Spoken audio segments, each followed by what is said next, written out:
Hello everyone, welcome again. आज के lecture में हम डिस्कस करेंगे CSI और UGC ने दिसंबर 2019 क्वांटम मैकेनिक्स की प्रॉब्लम्स को। तो आइए शुरू करते हैं। First question is the energy eigen value of a particle of mass m confined to a rigid one dimensional box of width l are En। तो वन डायमेंशनल बॉक्स की energy को En से रिप्रेजेंट किया गया है। If the walls of the box are moved very slowly toward each other, box की walls जो है एक दूसरे की तरफ जा रही हैं विद स्लो रेट, तो आपको बताना है rate of change of time dependent energy dE2/dt of first excited state. तो देखिए, जो एनर्जी का फॉर्मूला होता है for particle in one dimension box वो होता है En is equal to n square pi square h cut square over 2m a square. A जहाँ पे जो है विड्थ, यहाँ पे l दी हुई है तो हम यहाँ पे l लिख लेंगे, n square pi square h cut square over 2m/l square. जहाँ पे जो n होता है वो 1 2 3 एंड सो ऑन हो सकता है। फर्स्ट ये ग्राउंड स्टेट के लिए है, this is for ground state. ये फर्स्ट एक्साइटेड स्टेट के लिए, उन्होंने फर्स्ट एक्साइटेड स्टेट के लिए पूछा है। तो for first excited state energy is E2 और वो कितनी हो जाएगी 2 square pi square h cut square over 2m/l square. This energy is equal to 4 pi square h cut square over 2m/l square और we can say 2 pi square h cut square over m/l square. ये हमारी first excited state की एनर्जी आ गई। उन्होंने पूछा है rate of change of first excited state energy. तो इसका विद रिस्पेक्ट टू अगर आप टाइम डेरिवेटिव करते हैं तो E2/dt, क्योंकि लेंथ जो है वेरी कर रही है विद टाइम, जो बॉल्स हैं वो एक दूसरे की तरफ मूव कर रही है, तो ये इसमें जो l है वो क्या आ जाएगा, वेरिएबल आ जाएगा। तो ये टर्म आ जाएगी 2 pi square h cut square over m d/dt of 1/l square. और अगर इसको सोल्व करते हैं तो ये टर्म आ जाएगी 2 pi square h cut square over m into इसका सोल्यूशन आ जाएगा -2/l क्यूब dl/dt। ठीक है, इसको रीअरेंज करके लिख लेते हैं। This term is 2 pi square h cut square over m/l square, एक टर्म ये आ गई, -2/l dl/dt। जो ये टर्म है वो किसको बता रही है, E2 को बता रही है। तो यहाँ पे हम पुट कर देंगे E2, this term is -2 E2/l dl/d2। So this is the rate of change of first excited state अगर आपकी आवाज जो है मूव करती है। तो करेक्ट ऑप्शन जो हमारा हो जाएगा वो हो जाएगा ऑप्शन थर्ड। नेक्स्ट क्वेश्चन देखते हैं। नेक्स्ट क्वेश्चन भी particle in one dimensional box से ही है। यहाँ पे क्या दिया गया है, 2 स्पिन हाफ फर्मियंस दिए गए हैं, मास सेम है, m है, confined to move in a one dimension infinite potential value of width l if the particle are known to be in the spin triplet state. ये बात ध्यान में रखनी है कि जो पार्टिकल है वो ट्रिपलेट स्टेट में है। तो आपको बताना ग्राउंड स्टेट एनर्जी क्या होगी सिस्टम की इस यूनिट में। तो देखिए, जो particle in one dimensional box होता है उसकी ग्राउंड स्टेट जो होती है वो n इज इक्वल टू 1 पे होती है, first excited state n is equal to 2 पे होती है। आपके पार्टिकल जो है स्पिन हाफ पार्टिकल है, स्पिन हाफ मतलब एक अप स्पिन और एक डाउन स्पिन के साथ एक ही लेवल में रह सकते हैं। जो टोटल स्पिन यहाँ पे हो जाएगी वो हो जाएगी 0। अगर मल्टीप्लिसिटी फैक्टर देखें 2s+1, यहाँ से क्या आ जाएगा हमारे पास 1 आ जाएगा। तो ये स्टेट जो बनती है वो सिंगलेट स्टेट बनती है। लेकिन उन्होंने कहा है कि आपके जो पार्टिकल हैं वो ट्रिपलेट स्टेट में, वो कैसे हैं कि अगर आपका एक पार्टिकल ग्राउंड स्टेट में n इज इक्वल टू 1 में और दूसरा पार्टिकल फर्स्ट एक्साइटेड स्टेट में n is equal to 2 state में है, तो यहाँ पे टोटल स्पिन जो है वो 1 हो जाती है और जो मल्टीप्लिसिटी फैक्टर है वो निकाले तो यहाँ से आ जाएगा 3। तो ये हमारे पास आ जाएगी triplet state, this state is triplet state. तो उन्होंने कहा है कि ऐसी सिचुएशन है कि वो ट्रिपलेट स्टेट में है। ट्रिपलेट स्टेट में है तो ग्राउंड स्टेट एनर्जी क्या होगी, तो ग्राउंड स्टेट पॉसिबिलिटी ये है कि एक पार्टिकल आपका ग्राउंड में है, एक पार्टिकल फर्स्ट एक्साइटेड स्टेट में है। तो एनर्जी हमने जैसे पिछले क्वेश्चन में भी देखी है, एनर्जी फॉर nth लेवल जो होती है वो होती है n square pi square h cut square by 2m a square या एल स्क्र, लेंथ l है तो एल स्क्र हो जाएगी। अब एक ग्राउंड स्टेट में है तो n1 हो जाएगा। तो हमारे पास टोटल एनर्जी जो आ जाएगी, total energy is equal to पहला ग्राउंड के लिए pi square h cut square over 2m/l square और दूसरा पार्टिकल फर्स्ट एक्साइटेड स्टेट में है तो उसके लिए n2 रखेंगे तो 4 pi square h cut square over 2ml². So this term is 5 pi square h cut square over 2ml². हमें इसकी यूनिट में बताना था, तो फैक्टर क्या आ जाएगा हमारा 5. तो correct option is 4th. Next question देखिए. Again next question is from particle in one dimensional box. A particle of mass in confined in to a box of unit length. अब यहाँ पे लेंथ जो दी है वो यूनिट लेंथ दी है one dimension में. It is describe by the wave length. ये wave function दिया हुआ है, वेव लेंथ नहीं सॉरी, वेव फंक्शन दिया हुआ है दिस मच. 0 से 1 के बीच में जो है लेंथ दी हुई है बॉक्स की. And the zero outside this interval. The expectation value of energy in this stage is. Energy की एक्सपेक्टेशन वैल्यू पूछी गई है. तो हमें पता है कि देखिए गिवन वेव फंक्शन जो है वो इस तरीके से है, √8/5 साइन ऑफ पाई एक्स. इसको अगर अंदर मल्टीप्लाई करें तो ये आ जाएगा √8/5 sine of pi x cos of pi x. इस तरीके से है. अब हमें पता है कि जो ओरिजिनल वेव फंक्शन होता है particle in one dimensional box का किसी भी nth स्टेट के लिए होता है √2/L sine of n pi x by L होता है. यहाँ पे हमारे क्वेश्चन में एल गिवन है 1, तो हमारे क्वेश्चन के लिए जो वेव फंक्शन हो जाएगा √2 sine of n pi x हो जाएगा. ठीक है, तो हमें इस फॉर्म में इसको लेके जाना है. अब देखिए यहाँ से हम इसको क्या लिख सकते हैं, साई एक्स इक्वल टू, इस टर्म को लिख सकते हैं 2√2/5 साइन ऑफ पाई एक्स, ऐसा लिख सकते हैं. ठीक है, इस टर्म को हम लिख सकते हैं, this term is +2√2/5 sorry √2/5 sine of pi x cos of pi x. This और दिस टर्म को ऐड करके अगर कंबाइन करके लिखें तो ये टर्म हमारे पास आ जाएगी 2/5 √2 साइन पाई एक्स प्लस 1/√5 ये आ जाएगी √2 साइन ऑफ 2 पाई एक्स. तो अगर इसके साथ कंपेयर हम करते हैं तो ये साई 1 को बताता है, फर्स्ट ग्राउंड स्टेट को, ये फर्स्ट एक्साइटेड स्टेट को, साई 2 को, क्योंकि एन की जगह यहाँ पे क्या है 2 है. तो हम लिख सकते हैं psi x equal to 2/√5 psi 1 plus 1/√5 psi 2. अब पहले देख लेते हैं कि हमारा जो गिवन वेव फंक्शन वो नॉर्मलाइज है कि नहीं. तो कोफिशिएंट का स्क्वायर अगर करें 4/5 प्लस 1/5 इज इक्वल टू 1 ही आ रहा है. तो नॉर्मलाइज वेव फंक्शन ये है. एनर्जी की वैल्यू पूछी है, एनर्जी हमें पता ही होती है. Particle in one dimensional box की एनर्जी जो होती है n² पाई² h cut square over 2m a² होती है. और a यहाँ पे लेंथ यहाँ पे 1 दी है तो वो लिखेंगे नहीं, तो ये हमारे पास आ जाएगी L², यानी 1 दी हुई है तो वो आपका 1 पुट कर देना यहाँ पे. तो एक्सपेक्टेशन वैल्यू ऑफ एनर्जी अगर आप इस वेव फंक्शन के लिए निकालें तो वो कितनी आ जाएंगी, कोफिशिएंट का स्क्वायर यानी 4/5 इंटू एनर्जी ग्राउंड स्टेट की कितनी है पाई² h cut square over 2m plus coefficient का स्क्वायर 1/5 इंटू एनर्जी कितनी है स्टेट की 4 पाई² h cut square over 2m. अगर इन दोनों को ऐड करते हैं दिस टर्म इज 8/10m पाई² h कट स्क्वायर, और वी कैन राइट 4/5 पाई² h कट स्क्वायर. ठीक है, this is the right answer. तो हमारा राइट आंसर हो जाएगा ऑप्शन बी. नेक्स्ट क्वेश्चन देखते हैं. Next question is let the normalize eigen state of a Hamiltonian हमें गिवन है. इसकी नॉर्मलाइज आइगन स्टेट 3 है. आपसे पूछी गई है एच की एक्सपेक्टेशन वैल्यू और वेरिएंस क्या है जो है एच का. साइज जो दिया हुआ है स्टेट के लिए वो इस तरीके से डिफाइन किया हुआ है. तो सबसे पहले तो आपको एनर्जी आइगन वैल्यू पता होनी चाहिए. तो एच हमारे पास गिवन है, एच से हम एनर्जी आइगन वैल्यू निकाल लेंगे 2 1 0 1 2 0 0 0 2. एनर्जी आइगन वैल्यू निकालने का फॉर्मूला है h minus lambda I mod value is equal to 0. तो ये पुट अगर करते हैं तो हमारे पास आ जाएगा 2 minus lambda 1 0 1 2 minus lambda 0 0 0 2 minus lambda mod. तो यहाँ से हमारे पास आ जाएगा 2 minus lambda into this 2 minus lambda square.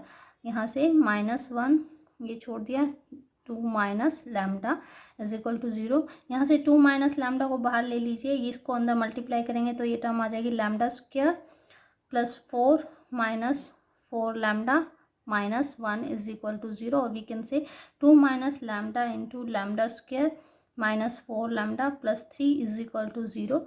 यहाँ से अगर सोल्व करते हैं लैम्डा के लिए तो लैम्डा कैन बी 1, 2 और 3, 3 वैल्यू आ गई। यानी कि एनर्जी जो पॉसिबल वैल्यू है वो 1, 2 और 3 पॉसिबल हैं।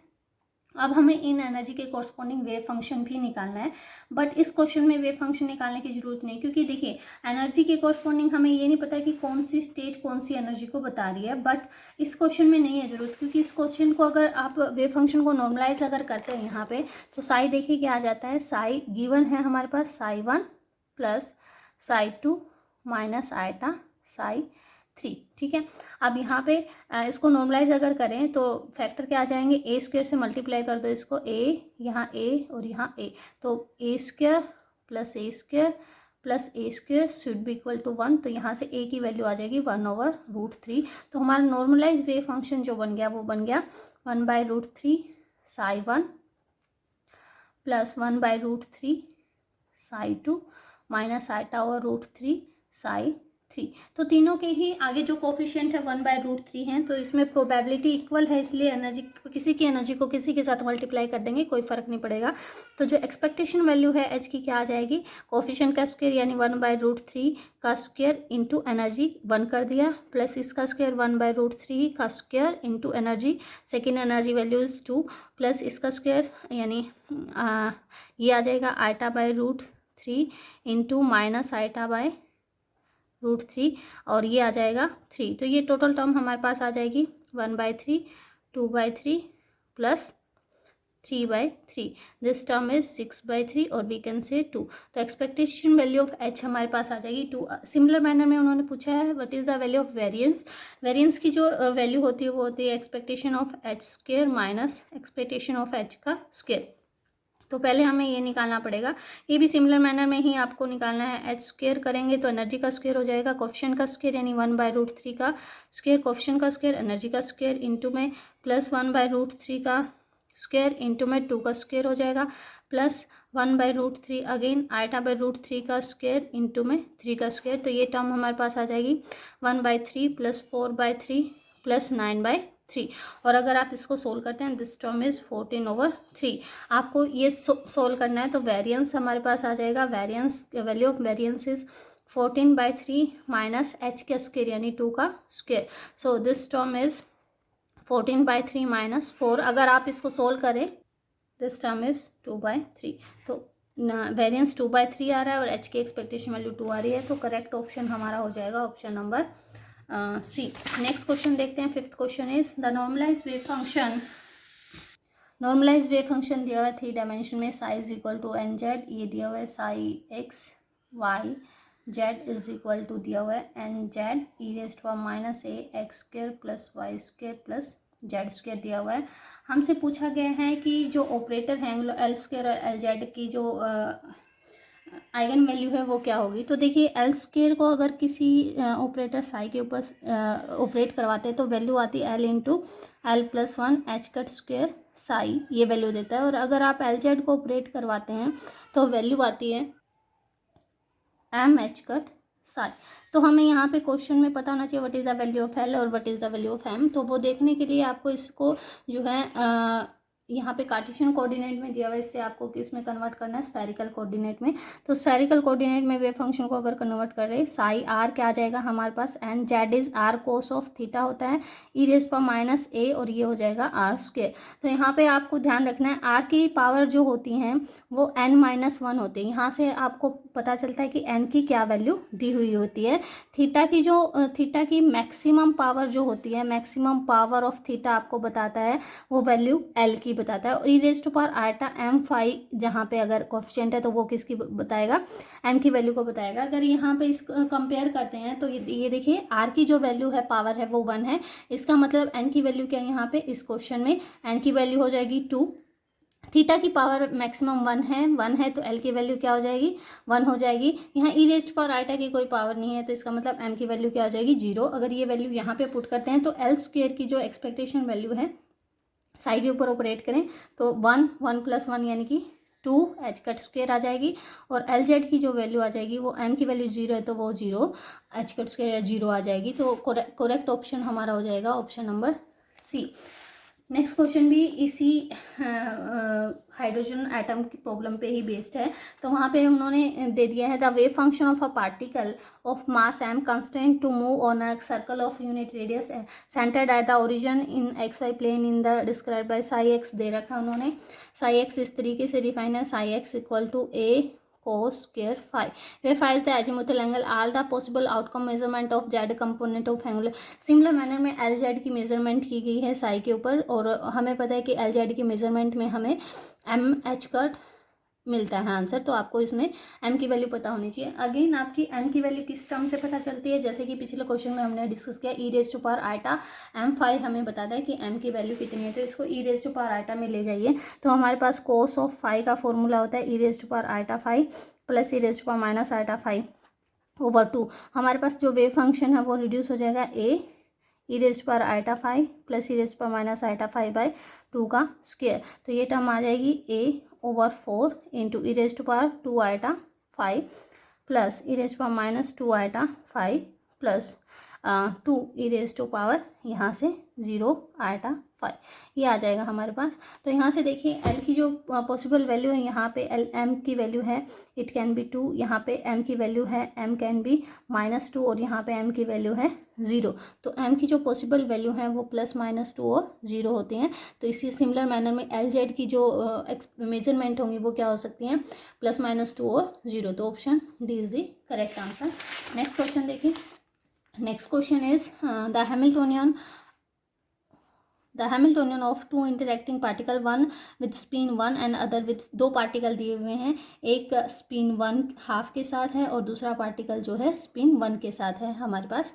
फिर उन्होंने कहा है कि एच गिवन है, H is equal to AS1.S2 plus B this where S1 as spin operator of the first and the second particle respectively, A and B are the positive constant, largest eigenvalue हमसे पूछी गई है। तो देखिए जो H है उसको देखते हैं, एच क्या है हमारे पास, एच इज AS1.S2 है प्लस बी इंटू में क्या है S1x plus S2x, largest eigen value, यानी यहाँ पे एच को ऑपरेट करना आपने, उसकी लार्जेस्ट आइगन वैल्यू यहाँ पे निकालनी है। तो पहले स्पिन ऑपरेटर को समझते हैं। अगर आप किसी फंक्शन के ऊपर स्पिन ऑपरेटर को ऑपरेट करते हैं किसी स्टेट के ऊपर, किसी स्टेट को हम डिनोट करते हैं मान लो साई से, तो यहाँ पे जो रिजल्टेंट आएगा S into S+1 H cut spin operator का रिजल्ट आता है इस तरीके से, और स्टेट को हम रिप्रेजेंट करते हैं एस और एम एस की टर्म में रिप्रेजेंट करते हैं। तो यहाँ पे देखिए पहला, और इससे अलग अगर आप एस जेड को ऑपरेट करते हैं किसी स्टेट के ऊपर तो उसका रिजल्ट आता है एम एस एच कट और सेम स्टेट, इस तरीके से आता है। तो ये आपने ध्यान में रखना है। अब यहाँ पे जो डायरेक्शन दी हुई है वो जेड ना दे के क्या दी हुई है, एक्स दी हुई है डायरेक्शन। तो जैसे आपका स्पिन क्वांटम नंबर क्वांटाइज होता है, सिमिलर मैनर में जो उसकी प्रोजेक्शन होती है वो भी क्वांटाइज होती है, लेकिन वो किसी एक पर्टिकुलर डायरेक्शन में ही क्वांटाइज होती है। आपने बहुत सारी बुक्स में पढ़ा होगा कि वो जेड डायरेक्शन में क्वांटाइज होती है, लेकिन हमारे क्वेश्चन में जो रिक्वायरमेंट है वो एक्स डायरेक्शन की है, यानी हम इसको एक्स में भी क्वांटाइज कर सकते हैं। अगर इसको एक्स में करेंगे तो बाकी दो डायरेक्शन में वो क्वांटाइज नहीं होगी। तो at the place of Z हम इसको क्या यूज़ करते हैं, एक्स भी यूज़ कर सकते हैं, और अगर आप ऐसा एक्स लिखेंगे तो उसकी भी quantize value m s h cut इस तरीके से होगी। तो अब देखिए क्वेश्चन पे आते हैं। तो पहले तो हम निकालते हैं मैक्सिमम स्टेट जो पॉसिबल हैं वो क्या क्या हो सकती हैं। तो हमारे पास पार्टिकल है S1, इसकी जो स्पिन है हाफ है, तो यहाँ से MS1 जो वैल्यू बन सकती है वो +½ और -½ बन सकती है। दूसरा पार्टिकल की जो स्पिन है वो 1 है, तो यहाँ से जो MS2 बन जाती हैं वो आ जाएंगी हमारे पास 1, 0 और -1। तो यहाँ से दो स्टेट हमारे पास बनती है। S और MS अगर हम बनाते हैं स्टेट तो हमारे पास बनेगी 1/2, 1/2, यहाँ से बनेगी 1/2 और -1/2। दो यहाँ से हमारे पास स्टेट बनती है 3, 1 स्टेट बनती है, 1 0 स्टेट बनती है और 1 -1 स्टेट बनती है। सिमिलर मैनर में जो टोटल स्पिन हमारे पास आ जाएगी दोनों पार्टिकल की, टोटल स्पिन को हम लिखेंगे S = S1 + S2। दोनों को ऐड करते हैं तो 3/2 आता है, सब्ट्रैक्ट करेंगे दोनों को तो 1/2 आएगा। तो यहाँ से इस एस की जो दो पॉसिबल वैल्यू हो जाएंगी वो 3/2 और 1/2 हो जाएंगी। यहाँ से जो आपके पास स्टेट बनती हैं, अगर एस 3/2 है तो एम एस की 4 वैल्यू पॉसिबल, तो स्टेट क्या क्या हो सकती है, 3/2 हो सकती है, 3/2 एम एस हो सकता है, 3/2 एस है तो 1/2 एम एस हो सकता है, और अगर 3/2 एस है तो 1/2 ms हो सकता है और 3/2s है तो -3/2 ms हो सकता है। अगर 1/2 है तो यहाँ पे दो स्टेट बनेगी, 1/2, 1/2 एंड 1/2 -1/2। आपसे पूछा गया largest eigen value. Largest eigen value का मतलब आपको मैक्सिमम स्टेट उठानी है। तो S1 के लिए जो हम स्टेट उठाएंगे वो ये वाली उठाएंगे, S2 के लिए ये स्टेट उठा ली हमने, और एस के लिए जो मैक्सिमम की स्टेट है वो ये वाली है तो ये उठाएंगे।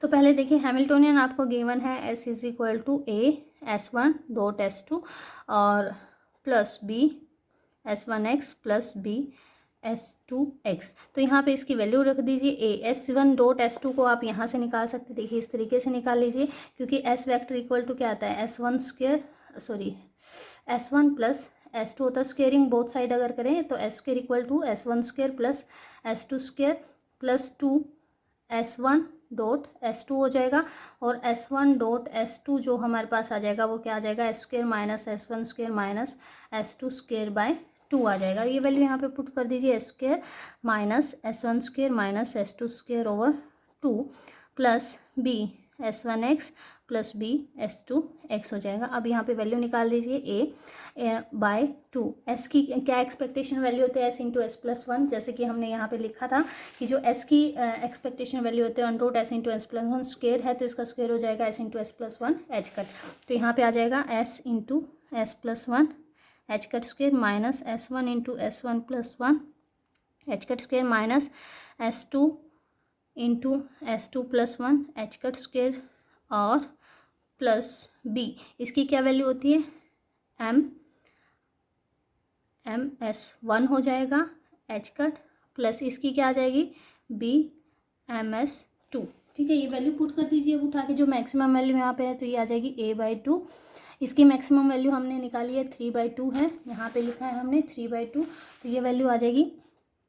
एच कट स्क्वेयर को बाहर निकाल लेते हैं, 3/2 इंटू 3/2 प्लस 1 करेंगे तो 5/2 माइनस S1 की जो मैक्सिमम वैल्यू है वो हमारे पास है हाफ, तो यहाँ से वैल्यू आ जाएगी 1/2 इंटू 3/2 माइनस S2 की जो मैक्सिमम वैल्यू है वो हमारे पास है 1, तो ये टर्म आ जाएगी 1 इंटू 2 और यहाँ से प्लस B MS1 यानी कि इसके लिए MS की वैल्यू मैक्सिमम क्या है, हाफ है, तो यहाँ पे B हाफ आ जाएगा B/2 H cut plus MS2 की मैक्सिमम वैल्यू क्या हमारे पास 1 है, तो यहाँ पे आ जाएगा B एच कट। बस इस वैल्यू को सोल्व कर दीजिए, ये टर्म हमारे पास आ जाएगी H cut square A/2 into 15/4 minus 3/4 minus 2 plus 3/2 B H cut. इस टर्म को अगर सोल्व करते हैं तो this term is A H cut square by 2, 4 LCM ले लिया, 15 minus 3 minus 8 plus 3/2 B H cut. So this term is A H cut square by 2, 4/4 plus 3/2 B H cut. तो यहाँ से आप 1/2 बाहर ले लीजिए तो ये टर्म बच जाएगी A एच कट स्क्वेयर, 4 से 4 cancel, plus 3B h cut. तो option first is the correct option, तो इसका आंसर जो हो जाएगा वो ऑप्शन फर्स्ट हो जाएगा। नेक्स्ट क्वेश्चन 1 स्टेप क्वेश्चन था, बिल्कुल ही ब्लैक बॉडी रेडिएशन से था। Consider black body radiation in thermal equilibrium content in the 2 dimension में पूछा गया है, और यूजुअली हम 3 डायमेंशन में पूछते हैं, यहाँ पे 2 में पूछा गया है। The dependency of energy density पूछा है, टेम्परेचर पे कैसे डिपेंड करेगी। तो फॉर्मूला होता है सीधा सा कि जो एनर्जी डेंसिटी होती है वो डायमेंशन के साथ किस तरीके से वेरी करती हैं, this proportional to T⁻D+1। D यहाँ पे डायमेंशन 2 के लिए पूछा गया, तो डिपेंडेंसी क्या हो जाएगी Q के प्रोपोर्शनल, तो ए जो था करेक्ट ऑप्शन था।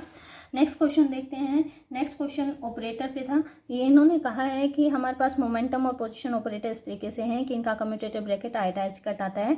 एक्स जो है स्टेट, आइगन स्टेट को डिनोट करता है, जिसकी जो आइगन वैल्यू है वो एक्स ही आती है, यानी एक्स को एक्स पे ऑपरेट करें, एक्स आइगन वैल्यू देगा। तो ये स्टेट के बारे में पूछा गया है कि अगर इस स्टेट के ऊपर अगर आप एक्स ऑपरेट करवाते हैं तो उसकी बताना है कि क्या वो एक्स की आइगन वैल्यू होगी और आइगन वैल्यू कितनी होगी, तो ये पूछा गया। यानी आपसे पूछा गया what is the value of x operator को ऑपरेट कराए e⁻⁴ P A p over h cut state x के ऊपर अगर ऑपरेट करवाते हैं तो पहले बताना है क्या ये जो है आइगन स्टेट है इसकी, अगर आइगन स्टेट है तो आइगन वैल्यू कितनी है, या फिर इसकी आइगन स्टेट नहीं है। यानी क्वेश्चन ये पूछा गया हमसे, दिया हुआ है एक्स पी एक्स जो होता है हमारे पास आयटा एच कर दिया हुआ है, दूसरी टर्म दी हुई है, अगर आप एक्स को ऑपरेट करते हैं स्टेट एक्स पे तो हमें मिलता है एक्स ही मिलता है, तो एक्स आइगन स्टेट ये दिया हुआ है। तो हमें एक फॉर्मूला और पता है कि अगर आपके पास कोई फंक्शन एक्स हमारे पास यहाँ है और यहाँ पे फंक्शन ऑफ पी है,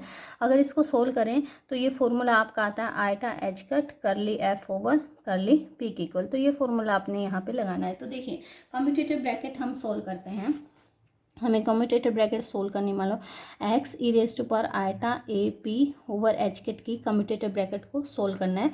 तो ये कम्यूटेटिव ब्रैकेट हो जाएगी is equal to first operator यानी X, first operator X e raise to power eta a p over h cut minus इसको रिवर्स करके e raise to power eta a p over h cut और X cap, इस तरीके से आगे। अब इसको स्टेट के ऊपर ऑपरेट करवा दे दोनों तरफ, तो ये आ जाएगा x e raise to power eta a p over h cut operated on x state is equal to x e raise to power eta a p over h cut operated on x minus e raise to power eta a p over h cut x cap operated on x. तो देखिए हमसे question में ये पूछा गया है कि ये स्टेट किसके इक्वल है, तो इसको एक तरफ लिख लेते हैं, बाकी टर्म को दूसरी तरफ ले जाएंगे। तो पूछा ये x e raise to power eta a p over h cut x state is equal to, इसको इधर ले आएंगे तो पॉजिटिव हो जाएगा, commutative bracket of x e raise to power eta a p over h cut operated on x state plus e raise to power eta a p over h cut x cap x. यहाँ पे ये formula हम लगा देंगे कि यहाँ पे x और फंक्शन ऑफ पी है तो आयटा एच कट कर लिया ओवर कर ली पी के इक्वल होगा, तो ये टर्म आपके पास आ जाएगी।